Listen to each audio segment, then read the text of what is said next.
مرضاش يخاصم القمر السماء، ما نرضاش تدوس البشر بعضها، ما نرضاش يموت جوا قلبي نداء، ما نرضاش تهاجر الجذور أرضها، ما نرضاش قلبي جوا يغني جراس تدق صرخة ميلاد تموت حتة مني.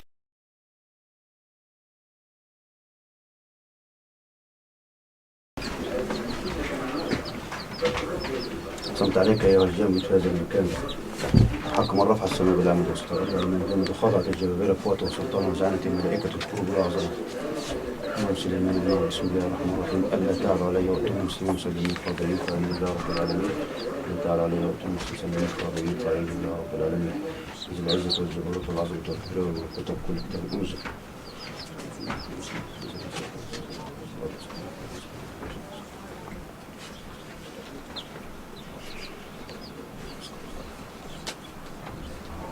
اسمك الأعظم واسمك الواحد العز، اسمك العظيم الوتر واسمك الكبير المتعال الذي ثبتت به أركانك كلها.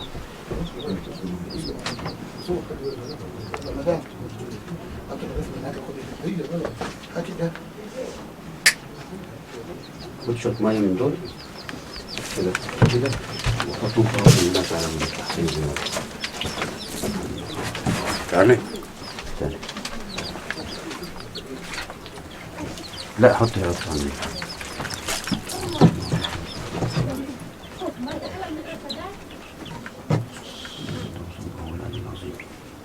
حط تاني. الله لا إله إلا هو الحي القيوم.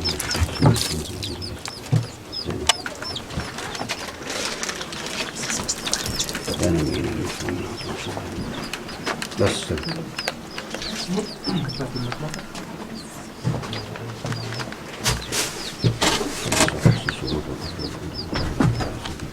النار كان بتولع في الغسيل هنا ده؟ لا ولع السيادة المية بتاعت الغسالة في نفس المية اللي بتحت بس في الغسالة. في الغسالة نفسها الغسالة نفسها وهي ما تغسل راحت مولعة فيه. ظلت منها. بعد كده خفنا ما رضيناش ندور غساسين زي سيادتك ما شايف ما نغسل في الطشور. طب هات التحصينين دول. هات التاني. حطوا ميه في الطش ده.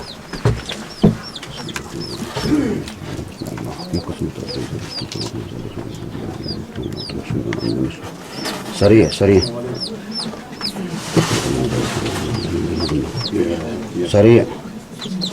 بحق من قال الشيء كن فيكون وبحق الذي جرى امري بين الكاف والنون. هات الاثنين في النهايه بسرعه. حق الله الواحد الاحد الصمد الذي لم يلد ولم يولد ولم يكن له كفوا احد. بحق من قال السماوات والارض اتيا طوعا او كرها قالت اتينا طائعين خاضعين لله رب العالمين. بحق من رفع السماء بالعمد وبسط الارض على ما انجمد وخضعت الجبابره قوه وسلطان وزعنت الملائكه القرب والعظمات. بحق من قال السماوات والارض اتيا طوعا او كرها قالت اتينا طائعين خاضعين لله رب العالمين. تعال شم الميه شم الدكان انت كده. زي ما كان يقول يبدأ في الأول زي ما بدأ الأول. بعد كده راح بادئ بإيه؟ بدخانة أسود من كده.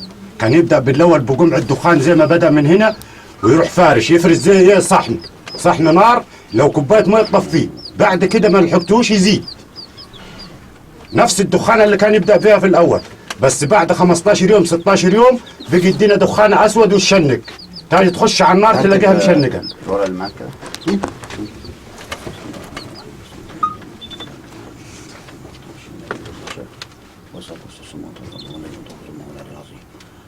بحق من قال الشيء كن فيكون وبحق السر إذن.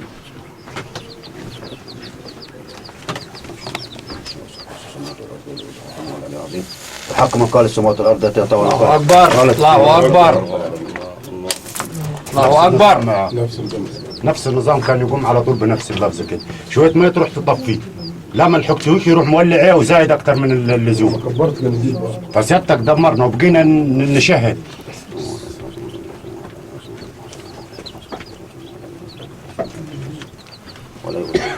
محافظة قنا البار، ايه اللي شايفه حضرتك لقنا؟ لا اللي انا شايفه النهارده في الترامس الحقيقه يعني احنا جايين نشوف اسباب حريق المنازل اللي بترجع حقيقي. يعني انا ما كنتش مصدق، لكن لما شفته على الطبيعه وسمعت الناس على الطبيعه، لا ده شيء غير عادي وغير طبيعي. وانا شفت الاستاذ النائب علاء حسنين بيعمل ايه قدامي. يعني الحقيقه انا يعني مصدق اللي الناس بتقوله واكذب كل ما يقال غير كده، اللي انا شايفه قدامي. الناس دي كلها مش هتتفق على كده، يعني محدش هيكذب يعني. لكن الاخطر من ده هي الحياه اللي بتعيشها الناس. الميه اللي انت شايفاها حضرتك دي ميه الخور، ميه مجاري صرف صحي، بتنصرف تطلع على الميه بتاعت المرشح على النيل. فالمرشح بيتلقى هذه الميه ويوصلها للناس في بيوتهم. يعني ميه بيشربها الناس مختلطه بالصرف الصحي. ده معناه ان نعمل فشل كلوي للشباب والاطفال الصغيرين دول يطلعوا مرضى بالفشل الكلوي، رغم ان المساله بسيطه وممكن تتحل بكل سهوله. من الصورة السيئة التي تراها عينك الآن طبعا ما هو تفسيرك؟ لا طبعا تفسيري هو اهمال. الحكومه لازم تتحرك ولازم تيجي للناس الغلابه دي وتشوف ايه اللي بيحصل. وكان في وعود يا مصطفى. بلد زي دي مدرسه قايله للسقوط. الناس بتشرب ميه بالصرف الصحي، مفيش شارع متسفلت في البلد. انا ماشي غرقان تراب. ليه؟ اشمعنى؟ الترامسه دي من البلاد القديمه، ما هياش منطقه عشوائيه معموله امبارح ولا اول امبارح. في عدد كبير من السكان، المفروض على الاقل الحكومه لا ينام لها جفن لما تشوف الناس الغلابه دول، تشوف الميه الهباب اللي بيشربوها دي، لانه ده هينعكس بالمرض عليهم. أريد من حضرتك رسائل مختصرة. الرسالة الأولى لفخامة رئيس الجمهورية عبد الفتاح السيسي. أنا بقول للرئيس السيسي تعالى وزور الصعيد عشان تشوف الناس الغلابة عاملة إيه، وإحنا واثقين لما هتيجي الدنيا هتتغير. شكرا سيادة النائب. خليه يعدي. تعالى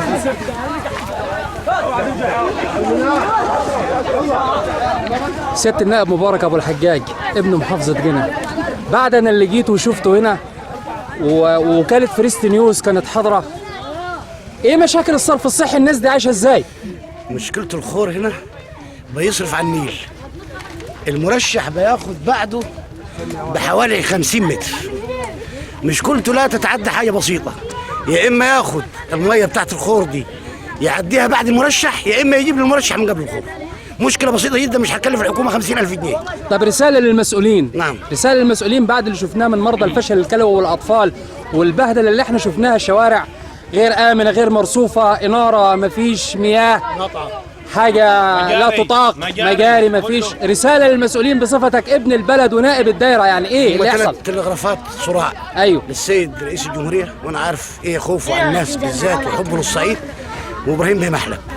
الرسالة الأولانية لازم حل مشكلة المرشح بتاع الترامسة، ودي مش هتتعدى 50,000 جنيه. وأنا أقول لهم يعملوها إزاي؟ هياخدوا من المأخذ من المرشح من قبل المأخذ. المأخذ ده فين؟ أهو اللي هو هناك ده. يعني يعمل له مأخذ قبل الخور، يا إما ياخد الخور يرمي بعد المرشح. طب الرسالة الثانية؟ الرسالة الثانية المدرسة الإعدادية المشتركة في الترامسة قايلة للسقوط من 2009 على طلبهم صغيرين في السن ما يعرفوش ده هيوقع عليهم ولا ده مش هيوقع. الحاجة الثانية احنا من 2009 واخدين بها قرار إزالة ومعمول لها مكت رأسي عشان تضيق المسافة ب5 أدوار، وده ما تنفذش لغاية دلوقتي. شكرا. مع الرسالة الثالثة عندنا أرض للصرف الصحي جنب بيت أنا، في منها تبرع، لغاية دلوقتي ما حصلش فيها أي كلام رغم إن الميزانية كانت محطوطة. استاذ مصطفى بكري، واحنا في قريه الترامسه، ايه رايك في اللي احنا شايفينه؟ ميه تعبانه، الخور بيرمي على النيل، النيل يعني ربنا يعلم بيه، المدرسه واجعه. ايه تقرباتك وانت ابن البلد وابن المحافظه وابن الدايره؟ انا شايف ان الدايره الترامسه عايشه في كارثه. ايوه كارثه. طب ايه الحل؟ ومفروض كل المسؤولين يجوا هنا ينقذوا الترامسه باللي فيها. اللي انا شفته النهارده ده مأساة حقيقيه. ناس مش عايشه بالعربي كده، لا ميه ولا شرب ولا اكل ولا شوارع ولا حاجه اللي حاصل بصراحه الناس دي مظلومه.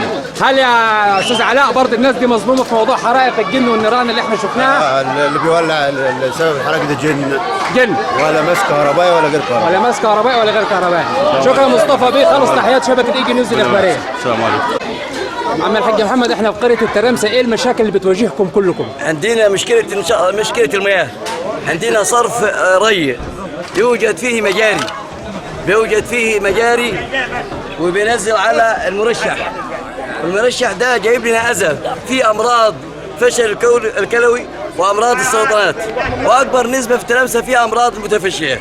والميه لا لون لها ولا طعم ولا ريحه الا ريحه كريهه. بالنسبه للمدارس طيب؟ المدارس عندنا 3 مدارس، مدرسه ابتدائي ومدرسه اعدادي ومدرسه تجاره في حته واحده. الاعداديه تهدمت، خدها المقاول ومشى وسايبها مهردمه قاعد زي ما هي.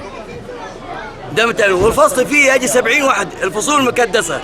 طب ازاي وانتوا يعني تفصلكم عن المحافظه الكبرى؟ يعني تفصلكم عن محافظه جنة الكبرى، يعني قريه الترمسة اللي شفته انا النهارده شخصيا قريه معدمه ما يجيش نص كيلو. كل يوم بناشد الناس ونقول لهم مسؤولين ما حدش بيسال. كل يوم بناشد المسؤولين على المدارس ما حدش بيسال عننا. نسبه التلوث في الفشل الكلوي هنا كان نسبه كبيره 90%. طيب عاوزك توجه نداء لمحافظ جنة تقول له ايه؟ بنقول للسيد المحافظ عاوزينه يجي يشوف يبحث يشوف ان نسبه فشل كلوي وامراض متفشيه في التلامسه نسبه اكبر نسبه في المحافظه.